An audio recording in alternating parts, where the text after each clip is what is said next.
नमस्कार विद्यार्थी मित्र. आजपासून आपण फायनल अकाउंटचे प्रॉब्लेमला सुरुवात करणार आहोत. तर पहिला प्रॉब्लेम हा जो पुस्तकामध्ये दिलेला आहे आपल्याला तो सॉल्व्ह केलेला आहे. तरी सुद्धा आपण तो घेऊ. ठीक आहे. आणि त्यानंतर आपण जे अनसॉल्व्ड आहे ते सुद्धा घेऊ. मी सुरुवात करतो. आपला पहिला प्रॉब्लेम आहे, सिंपल दिलेला आहे. बघा, Daya and Kshama are the partner sharing profit and losses in the ratio 1:1. आता रेशो 1:1 आहे, याचा अर्थ त्यांचा जो प्रॉफिट शेअरिंग रेशो आहे तो इक्वल आहे. जो काय प्रॉफिट होईल किंवा लॉस होईल तो आपण त्यांना इक्वली डिस्ट्रीब्यूट करणार.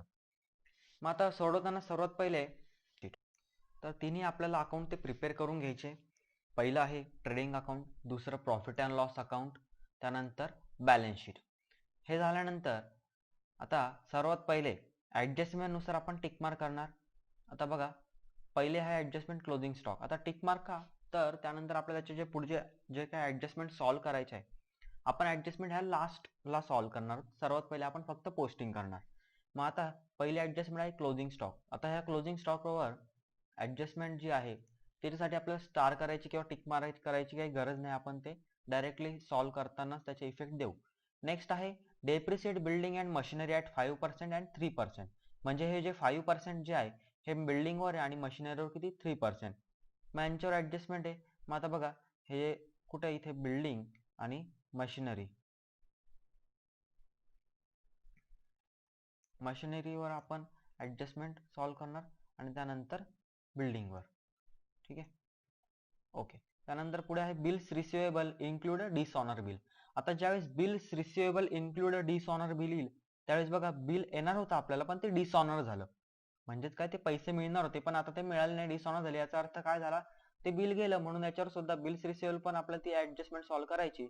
आणि दुसरी गोष्ट, आता ते पैसे आपल्याला मिळालेले नाही पण कधी ना कधी आपल्याला मिळतील, याचा अर्थ ते डेटर्स वाढतील. म्हणून त्याचा दुसरा इफेक्ट ह्या डेटर्सवर आहे. डेटर सुद्धा ही ॲडजस्टमेंट सॉल्व्ह करायची. डेटर सुद्धा आपण ते हायलाइट करणार, म्हणजे टिक मार्क करणार. नेक्स्ट आहे goods worth ₹1000 taken over by Daya for personal use. आता हे ड्रॉइंग आहे तर ड्रॉइंग सुद्धा आपण डायरेक्टली आपण ते सॉल्व्ह करू.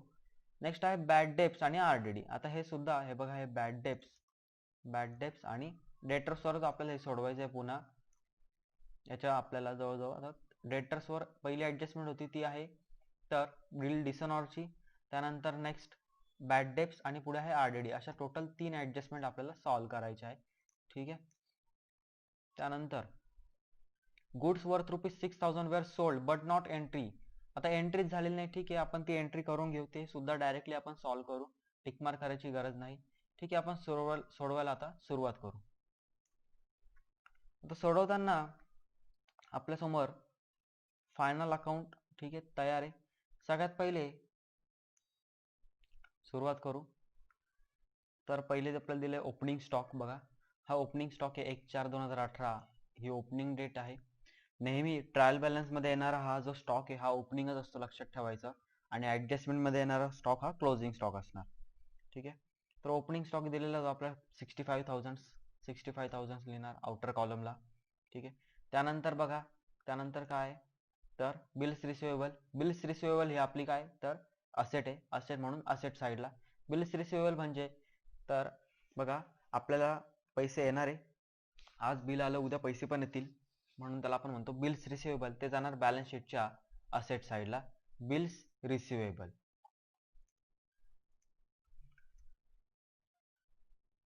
रिसिवेबल किती रुपये अमाऊंट आहे? 28,000. परंतु आता बघा, त्याच्यावर आपल्याला ॲडजस्टमेंट होती म्हणून ते आपण इनर कॉलमला सॉल्व्ह करणार. ॲडजस्टमेंट आहे त्याच्यावर. त्यानंतर ते ॲडजस्टमेंटमध्ये आपण बघितलं वाचलं ती जी आहे काय बोलू. ॲडजस्टमेंट जी आहे ते डिसऑनर झालेलं आहे, ते आपण नंतर सॉल्व्ह करणार. आता फक्त पोस्टिंग करून घेऊ. ठीक आहे, 28,000 पोस्ट झाले. पुढे म्हटलंय वेजेस अँड सॅलरी. आता ही स्टार्टिंग जी आहे, स्टार्टिंग वेजेसनी याची स्टार्टिंग ज्यावेळेस वेजेसने येते त्यावेळेस हे ट्रेडिंग अकाउंटच्या डेबिटला घेणार. आणि ज्यावेळेस सॅलरी आणि वेजेस असं म्हटलं, सॅलरी अँड वेजेस, तर हे प्रॉफिट लॉसच्या डेबिटला येणार. हे लक्षात ठेवायचं नेहमी. वेजेस हा आपला फॅक्टरीतला खर्च आहे, प्रोडक्शन रिलेटेड आहे, म्हणून तो नेहमी कुठे येणार तर ट्रेडिंगच्या डेबिटला. सांगताना आधी सांगितलं होतं बघा मी की ट्रेडिंग अकाउंटच्या डेबिटला सर्व प्रोडक्शन अँड परचेस एक्सपेन्सेस येतात. बघा, wages and salary profit and लॉसच्या डेबिट साईडला आपण लिहिणार. किती रुपये अमाऊंट आहे? 9,000 रुपये. ठीक आहे. आता याच्यावर काय ॲडजस्टमेंट आपल्याला सॉल्व करायची नाही आहे, म्हणून आपण ते डायरेक्टली आउटर कॉलमला ते लिहिणार 9,000 रुपये. ओके. नेक्स्ट काय म्हटलंय,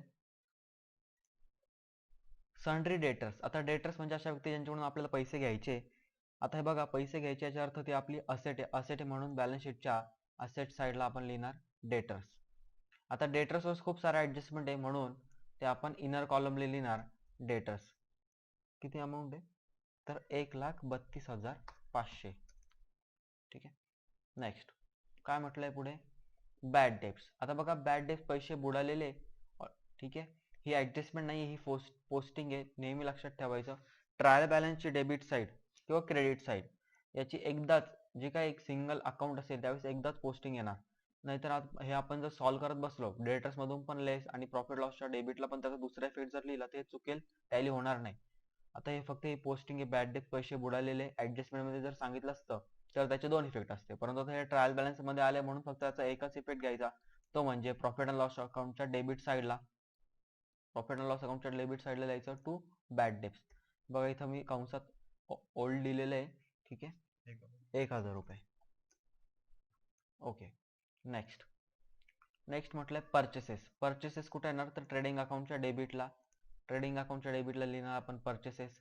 आता परचेसेस बघा, त्याच्यातून परचेसेस मी इनरला घेतो, जर पुढे रिटर्न असतील तर आपण ते मायनस करून आउटर कॉलमला लिहू. परचेसेस घेऊ आपण 1,48,000. ओके. नेक्स्ट परचेसेस झालं. त्यानंतर मोटर कार. आता ही मोटर कार जी आहे आपली असेट आहे, मोटर कार. ठीक आहे. तर मोटर कार सुद्धा कुठे जाणार, तर बॅलन्स शीटच्या असेट साईडला. आता बॅलन्स शीटच्या असेट साईडला बघा मोटर कार, तिथं आपण लिहिणार. आता मोटर कारवर काही डेप्रिसिएशन आहे का, तर नाहीये, म्हणून आपण डायरेक्टली आउटर कॉलमला लिहिणार मोटर कार 68,000. ठीक आहे. नेक्स्ट काय म्हटलंय, मशिनरी. आता बघा, मशिनरीवर ॲडजस्टमेंट आहे. ठीक आहे, आपण ती सॉल्व करणार आहे नंतर, लगेच नाही सॉल्व करायची आहे. तर आपण फक्त आता ही पोस्टिंग करून घेऊ. मशिनरी कुठे असणार आपली, बॅलन्स शीटच्या असेट साईडला मशिनरी.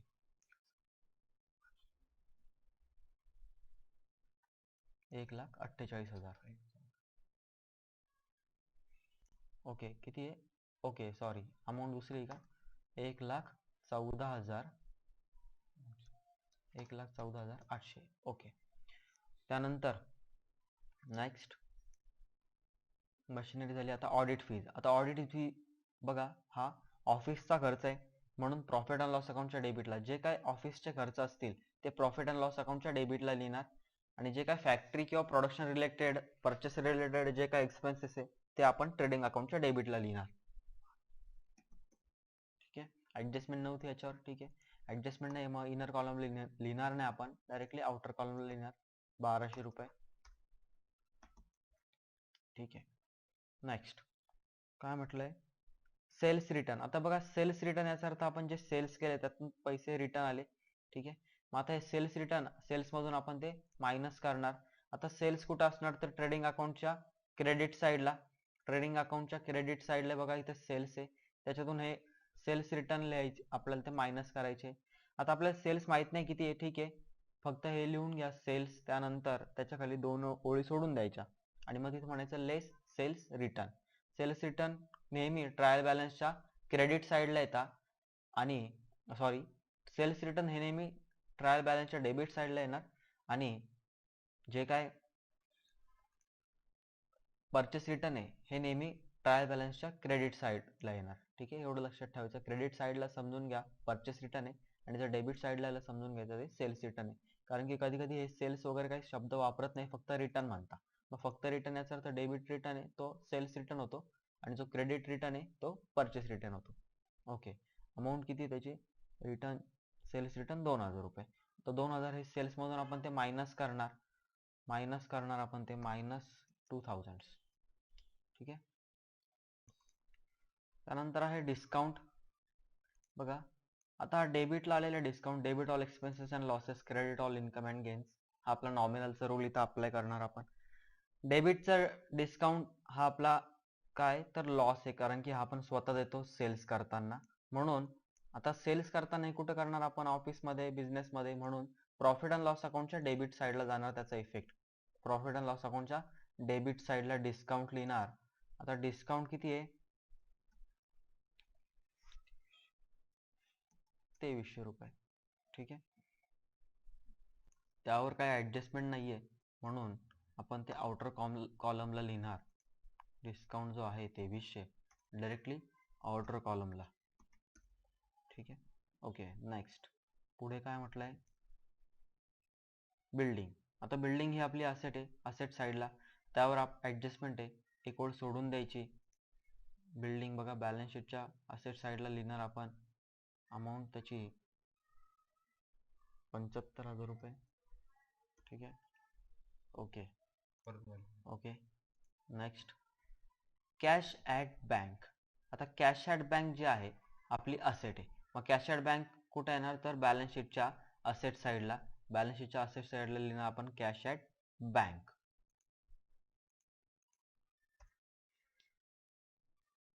12,000 रुपये. ठीक आहे, तर मुलांनो नंतर आहे 10% इन्व्हेस्टमेंट.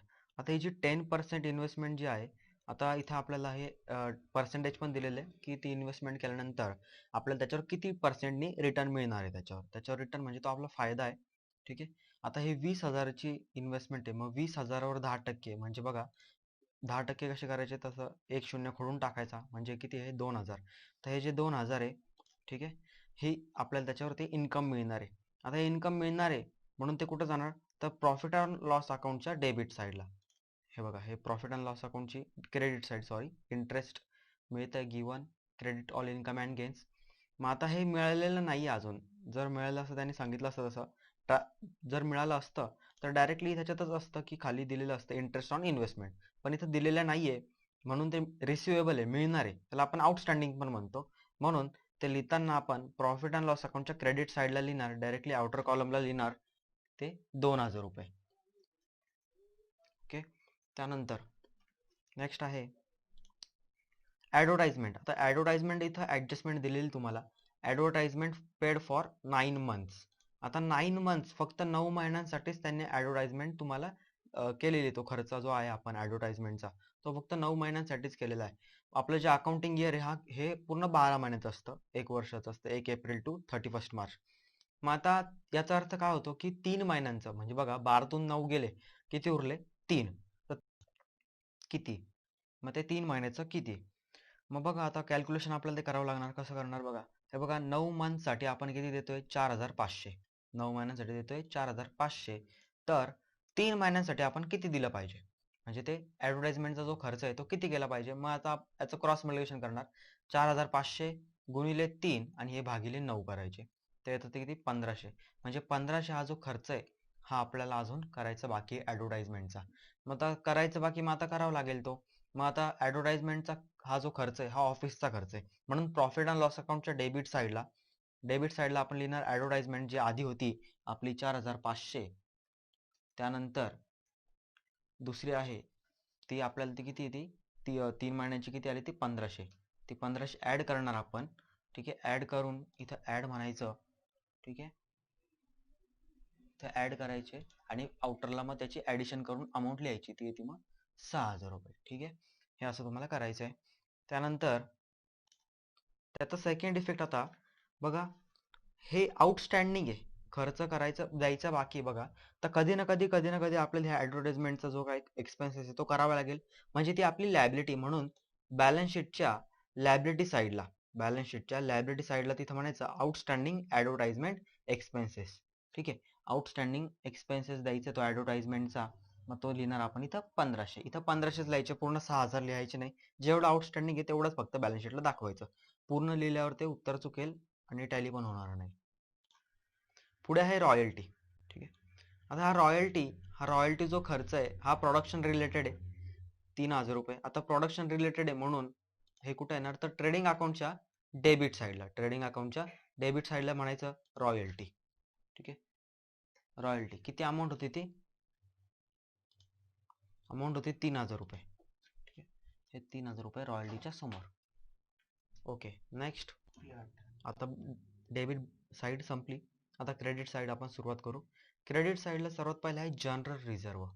आता जनरल रिझर्व हा जनरल रिझर्व, त्यानंतर अदर रिझर्व, रिझर्व फंड किंवा अदर फंड हे जे आहे हे आपले अनडिस्ट्रीब्युटेड प्रॉफिट आहे. ठीक आहे, अनडिस्ट्रीब्युटेड प्रॉफिट म्हणता याला, म्हणजे हा जो असा प्रॉफिट असतो जो पार्टनर्सचा असतो पण तो वाटून घेत नाही, ते बिझनेसमध्येच ठेवतात जेणेकरून पुढे त्याचा उपयोग होईल. हा त्यांचाच आहे, म्हणजे ही बिझनेसची काय लायबिलिटी आहे. हे बघा, सॉल्व्ह करताना आपण आपला जो दृष्टिकोन आहे तो कसा ठेवायचा ॲज अ अकाउंटंट. आपण काय विचार करणार, हा जनरल रिझर्व जो आहे हा पार्टनर्सचा आहे, ते कधी ना कधी भविष्यात घेऊन जाणार, म्हणजे ही आपली जी काय बिझनेसची ती लायबिलिटी आहे. म्हणून हा जनरल रिझर्व बॅलन्स शीटच्या लायबिलिटी साईडला लिहिणार आपण. बॅलन्स शीटच्या लायबिलिटी साईडला जनरल रिझर्व लिहिणार. ठीक आहे, किती रुपये होते, अमाऊंट किती आहे त्याची, 14,500. ठीक आहे, 14,500. ओके. नेक्स्ट आहे कॅपिटल. आता हे पार्टनर्स कॅपिटल, दया आणि क्षमा, तर त्यांचं कॅपिटल बघा, हे कॅपिटल सुद्धा त्यांनी इन्व्हेस्ट केलेलं आहे बिझनेसमध्ये, कधी ना कधी ते बिझनेसमधून घेऊन जातील. ठीक आहे, म्हणून ही सुद्धा आपली जी बिझनेसची ती लायबिलिटीज आहे, म्हणून बॅलन्स शीटच्या लायबिलिटी साईडला ती लिहिणार आपण. बॅलन्स शीटच्या लायबिलिटी साईडला हे दयाचं कॅपिटल आणि क्षमाचं बॅलन्स शीटच्या लायबिलिटी साईडलाच येणार. ठीक आहे, 1,60,000, त्यानंतर क्षमाचं 1,20,000.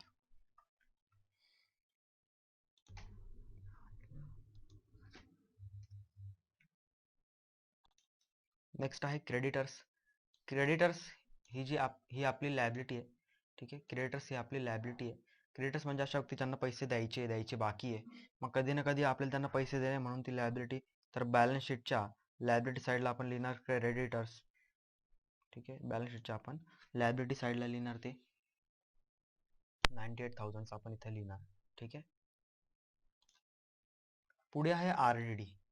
ही जी RDD आहे, ठीक आहे, ही आपली क्रेडिट साईडला आली आहे, ट्रायल बॅलन्सच्या क्रेडिट साईडला आहे.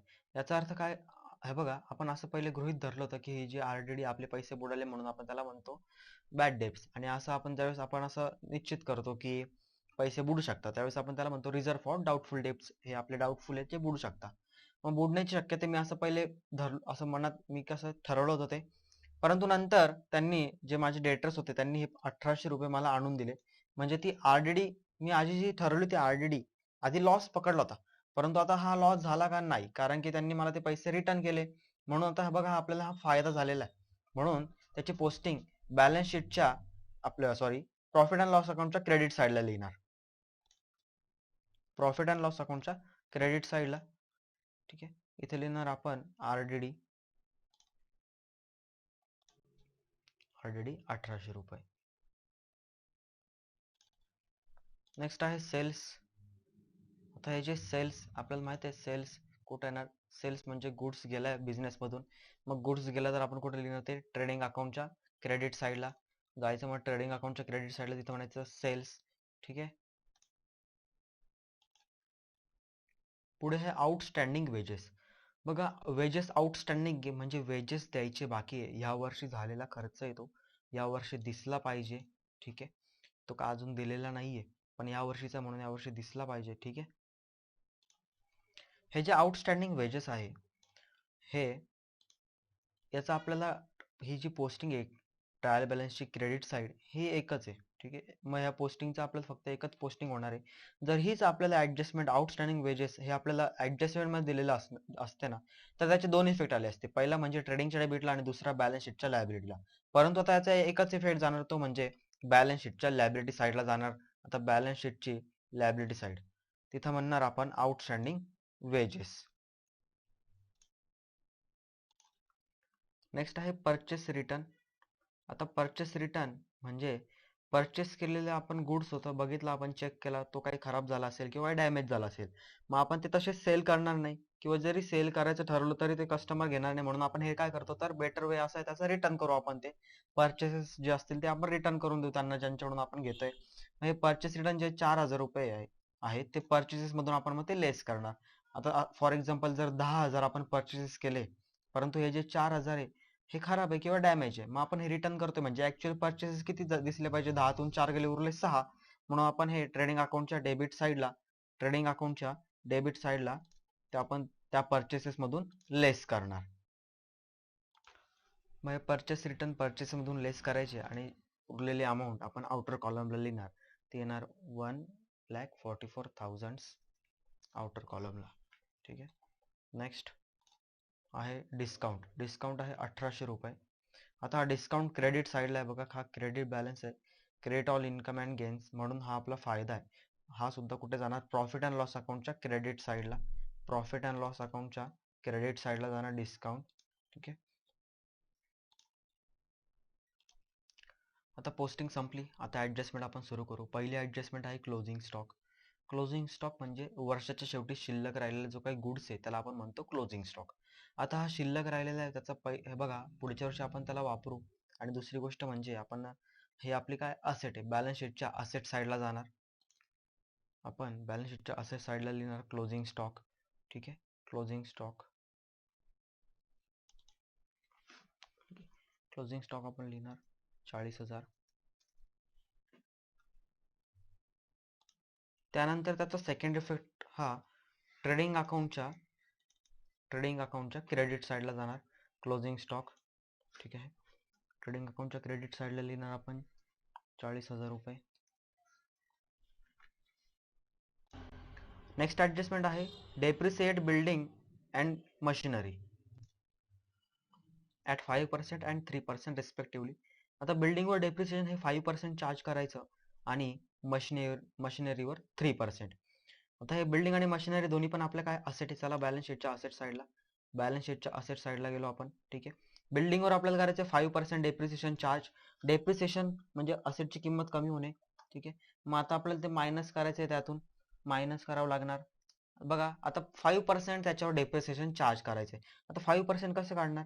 एक शून्य खोडला तर 10% येतं. ते 10% येतं किती? 7,500 रुपये. ठीक आहे. 7,500 हे 10% आपल्याला पाहिजे 5% म्हणजे आपण ते हाफ करणार. आता हे 7,500 जे आहे हे 10% आपल्याला 5% पाहिजे ना. मग आपण त्याचे ते हाफ करणार. हाफ कसे करणार बघा. कॅल्सी मध्ये किंवा आपण असं ओरली पण करू शकतो. 7,500 भागिले 2 हाफ करायचे म्हणजे भागिले 2 ते येतं 3,750. 3,750 हे आता आपल्याला डेप्रिसिएशन चार्ज करायचं आहे. आपण इथं लिहिणार 3,750 रुपये.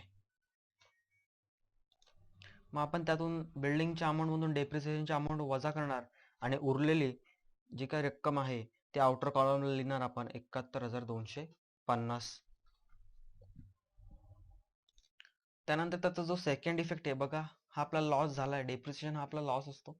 म्हणून प्रॉफिट अँड लॉस अकाउंटच्या डेबिट साईडला लिहिणार आपण. प्रॉफिट अँड लॉस अकाउंटच्या डेबिट साईडला लिहिणार टू डेप्रिसिएशन.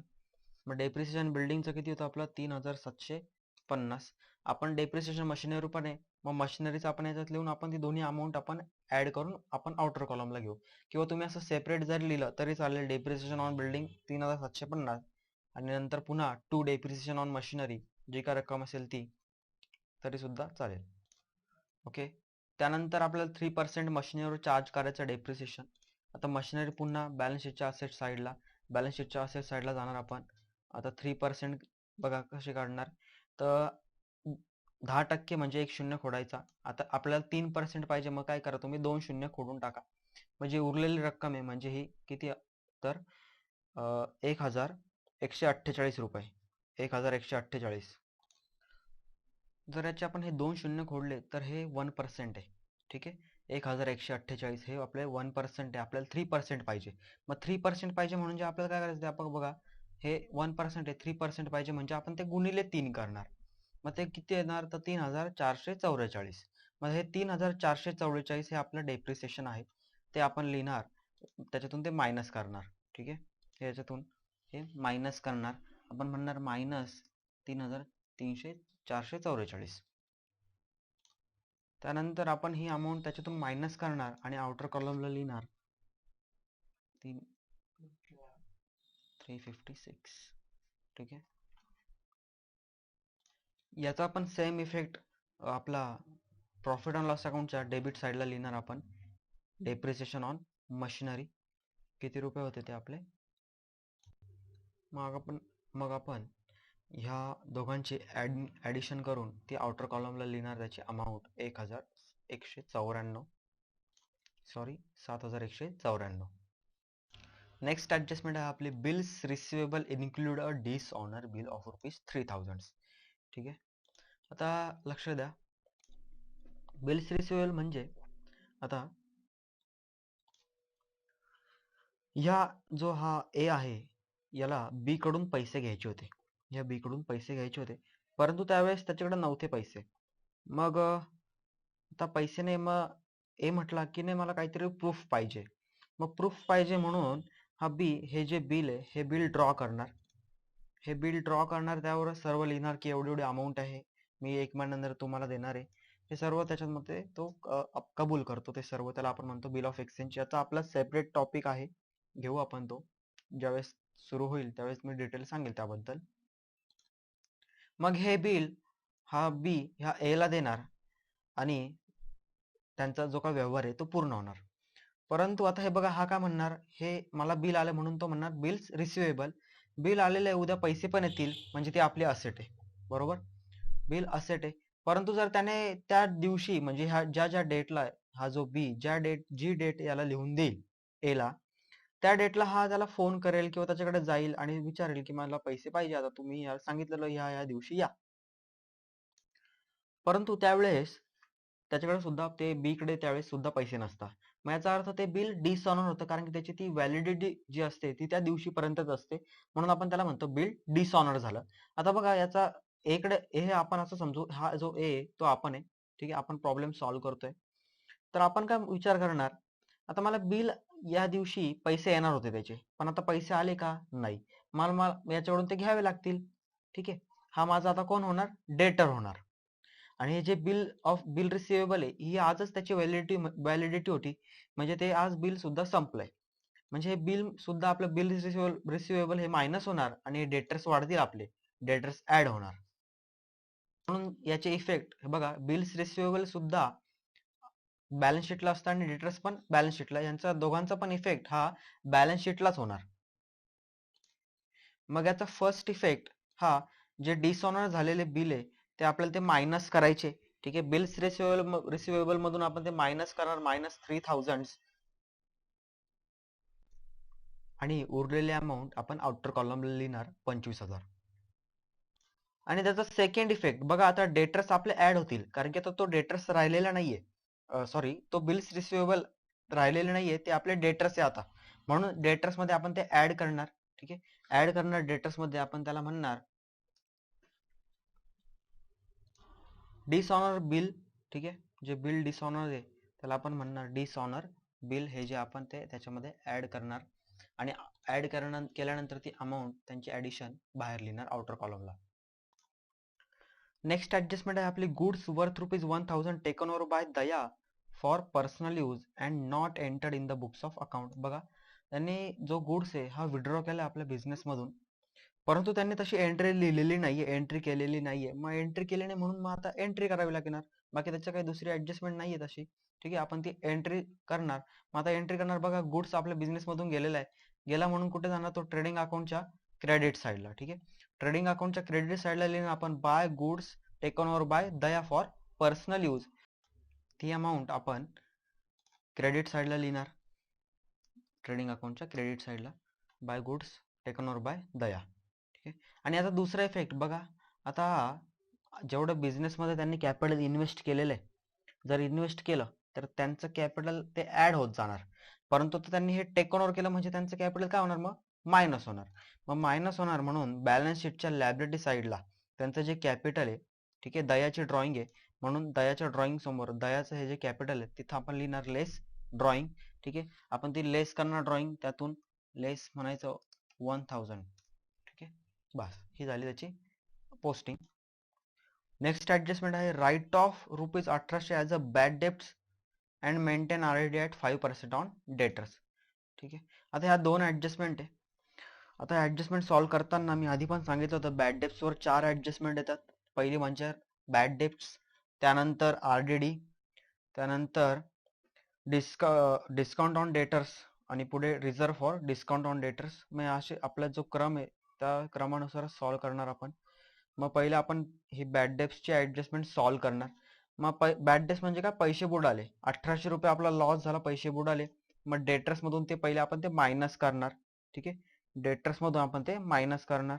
आपण ते इथे लिहिणार लेस बॅड डेट्स 1800. ठीक आहे, लगेच आपण ते बाहेर त्याची टोटल घ्यायची नाहीये, अजून ऍडजस्टमेंट आहे का चेक करू. त्यानंतर आहे maintain RDD at 5% on debtors. आता ज्यावेळेस आपण हे पर्सेंटेज काढतो ना, त्यावेळेस पहिले चेक करून घ्या डेटर्स काही अजून ऍडजस्टमेंट दिलेलं आहे का. कारण की पर्सेंटेज जर आपण चुकीचं निघालं तर मग ते पुढे प्रॉब्लेम होतो, मग ते चुकीचं टॅली होईल किंवा ते टॅली होणार नाही. ठीक आहे, मग आपण पहिले चेक करून घेऊ. आता बघा ही 6वी जी ऍडजस्टमेंट आहे ती आहे goods of ₹6,000 were sold but no entry was made in the books of account. इथे पण तेच झालं, गुड्स आपण 6,000 रुपयाचा सेल्स केलेला आहे, पण तो काय आपण तिथे लिहिलेला नाहीये, आपण एंट्री केलेली नाहीये बुक्स ऑफ अकाउंट मध्ये. मग आता बघा एंट्री करावी लागेल. ज्यावेळेस अशी एंट्री करू ना, आता बघा आपल्याकडे काही कॅश बुक इथं आपल्याकडे नाहीये, आपण इथं हे फायनल अकाउंट बघतोय. मग फक्त trading account, profit and loss account आणि बॅलन्स शीट. मग आता हे जे 6,000 आहे आपल्या बिझनेस मधून गुड्स गेलेला आहे, गेला म्हणजे तो सोल्ड केलेला आहे, सेल्स आहे. मग हे सेल्स मध्ये आपण ऍड करणार. त्याचा जो फर्स्ट इफेक्ट आहे ना, तो आपण ट्रेडिंग अकाउंटला क्रेडिट साईडला अनरेकॉर्डेड म्हणणार, अनरेकॉर्डेड सेल्स, आणि आपण ते ऍड करणार. ऍड किती,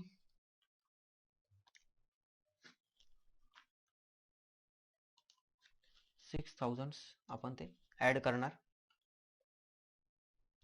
आणि त्याचा दुसरा इफेक्ट, आता बघा हे आपण जे सेल्स केलेले, आपण असं समजू आता एंट्रीच नाही म्हटल्यावर कॅश बुक मध्ये पण एंट्री नाहीये, मग अशा वेळेस तो क्रेडिट बेसिसवर आहे, उधारीवर झालेला व्यवहार असं समजायचं. मग आता आपल्याला पैसे ते मिळणार आहे, सेलिंग केल्यावर आपल्याला पैसे मिळणार. मग कधी ना कधी आपल्याला पैसे मिळणार. ज्या व्यक्तीकडून आपल्याला पैसे घ्यायचे त्यांना आपण काय म्हणतो, त्यांना आपण म्हणतो डेटर्स. मग आपले डेटर्स वाढतील. मग डेटर्स मध्ये बॅलन्स शीटच्या असेट साईडला डेटर्स मध्ये आपण ते ऍड करणार. तिथं ऍड करताना म्हणायचं ऍड अनरेकॉर्डेड सेल्स, आपण म्हणणार ते अनरेकॉर्डेड सेल्स. ठीक आहे, मग आता डेटर्स वरच्या सगळ्या ऍडजस्टमेंट झालं. हे बघा ही लास्ट होती, आता यानंतर काय ऍडजस्टमेंट नाहीये. मग आपण आता ही 5% जी RDD ही लास्टला आपण आता ती सॉल्व्ह करणार त्यावर, डेटर्सवर. ठीक आहे, मग आता डेटर्स आपण सॉल्व्ह करू. बघा हे जे पहिले आहे हे आपण पहिले यांची सर्वांची टोटल करायची, जे आपण ऍडिंग केली तिथे ऍड म्हणायचं, आणि जे मायनस आहे ती अमाऊंट मायनस करायची. ती टोटल करून घेऊ पहिले. त्याची टोटल येते 1,39,700. मग ह्या 1,39,700 वर आपल्याला 5% RDD आपल्याला मेंटेन करायची. मग आता 1,39,700 वर आपण RDD काढणार. 5% कशी काढणार, आपण एक शून्य कट करणार. ठीक आहे, मग त्यानंतर त्याचे हाफ करणार, डिवायडेड बाय 2. मग हे आपले 5% येणार. मग त्यातून हे मायनस करणार, आणि जी अमाऊंट आहे ती फायनल अमाऊंट आपण आउटर कॉलमला लिहिणार, ती आहे 1,32,715. आणि आता ह्या RDDचा सेकंड इफेक्ट बघा. आता आपला हा लॉस आहे, RDD म्हणजे पैसे बुडणार आहे. रिझर्व्ह फॉर डाउटफुल डेब्ट्स, हे पैसे मिळणार नाही, म्हणून प्रॉफिट अँड लॉस अकाउंटच्या डेबिट साईडला लिहिणार आपण RDD. ठीक आहे, RDD आपण इथं ऍड. ठीक आहे, आपण बॅड डेब्ट्सचा इफेक्ट द्यायला विसरलो होतो. न्यू बॅड डेब्ट्स आहे 1,800 रुपये आपण प्लस करायचे. त्यानंतर त्यामध्ये RDD सुद्धा ऍड करायची, आणि आउटर कॉलमला त्याची फायनल अमाऊंट लिहिणार. ही त्याची पूर्ण ऍडजस्टमेंट सॉल्व.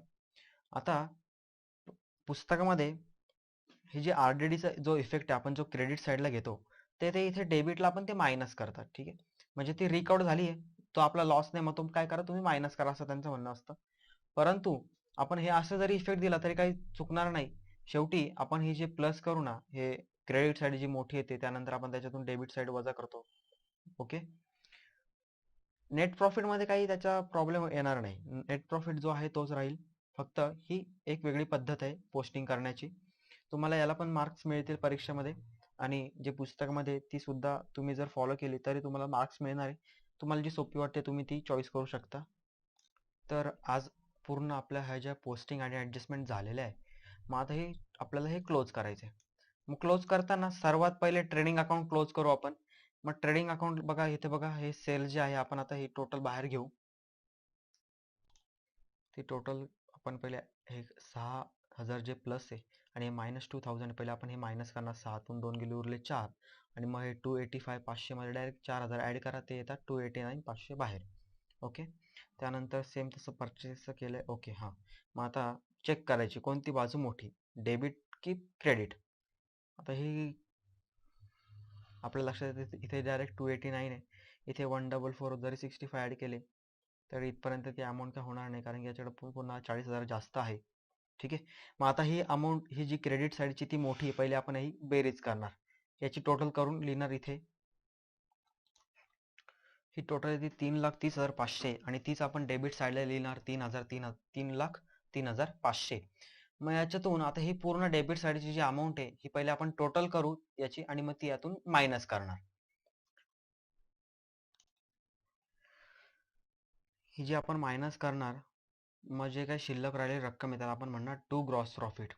तसंच जर डेबिट साईड मोठी आली असती आणि मग ती इथं लिहिणार, मग त्यातून ही पुन्हा क्रेडिट साईड वजा करणार, मग त्यावेळेस ज्यावेळेस इथं फरक येईल मग त्याला आपण म्हणणार बाय नेट लॉस. बघा, आता ही डेबिट साईड छोटी होती, क्रेडिट साईड मोठी होती. Credit all income and gains. आता इन्कम जास्त आणि खर्च कमी, साहजिकच आपल्याला काय होणार, तो ग्रॉस प्रॉफिट. त्याला आपण म्हणणार ग्रॉस प्रॉफिट, आणि हाच पुढे मग ट्रान्सफर करायचा तो आपल्या प्रॉफिट अँड लॉस अकाउंटच्या क्रेडिट साईडला. इथे ग्रॉस प्रॉफिट आपण तो ट्रान्सफर करणार. मग आता आपण पुन्हा इथे बघणार की कोणती बाजू मोठी, सेम. आता कोणती बाजू मोठी आहे, पुन्हा क्रेडिट साईड मोठी आहे. मग क्रेडिट साईडची पूर्ण टोटल करून आपण ती इथे लिहिणार. ती टोटल आली 1,15,100. पुन्हा ती इथं डेबिट साईडला लिहिणार आपण 1,15,100. मग त्यातून आता ही पूर्ण डेबिट बाजू जी आहे ती पूर्ण मायनस करणार. मग ही क्रेडिट साईड मोठी आली, ती आपण इथं लिहिली, त्यातून ही पूर्ण डेबिट साईड मायनस केली. उरलेली रक्कम आहे 88,621. मग आता हे आपल्याला त्यांना वाटून द्यायचा, हा जो नेट प्रॉफिट हा त्यांना आपण त्यांच्या रेशोप्रमाणे वाटून द्यायचा आहे. पण इथे आज आपल्याला जो रेशो होता, रेशो आपल्याला दिलेला होता 1:1.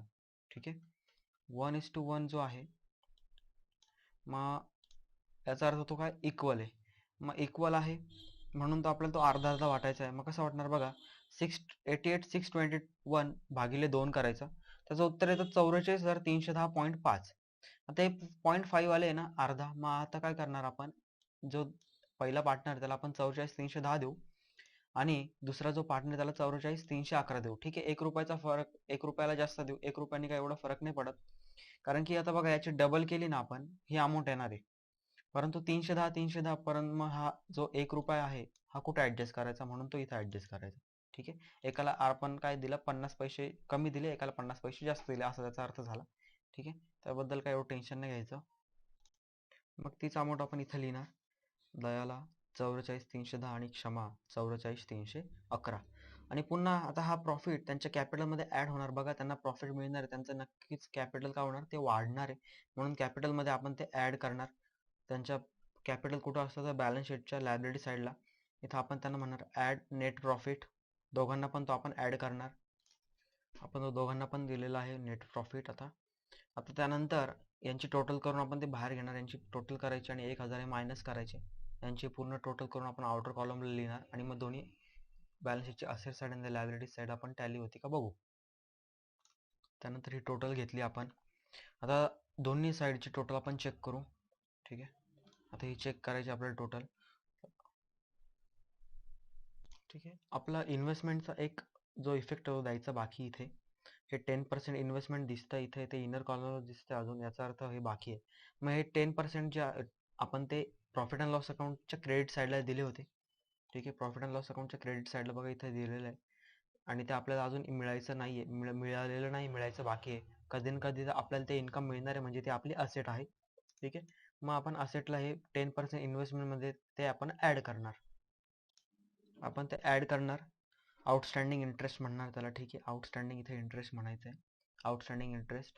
आणि मग याची टोटल करून बाहेर घेणार. ठीक आहे, आपण ही दोन्ही टोटल चेक करणार, ती दोन्ही टोटल बरोबर येते. 4,82,321, 4,82,321. अशा पद्धतीने आपला हा पहिला प्रॉब्लेम संपला आहे. नंतर आपण सेकंड घेऊ.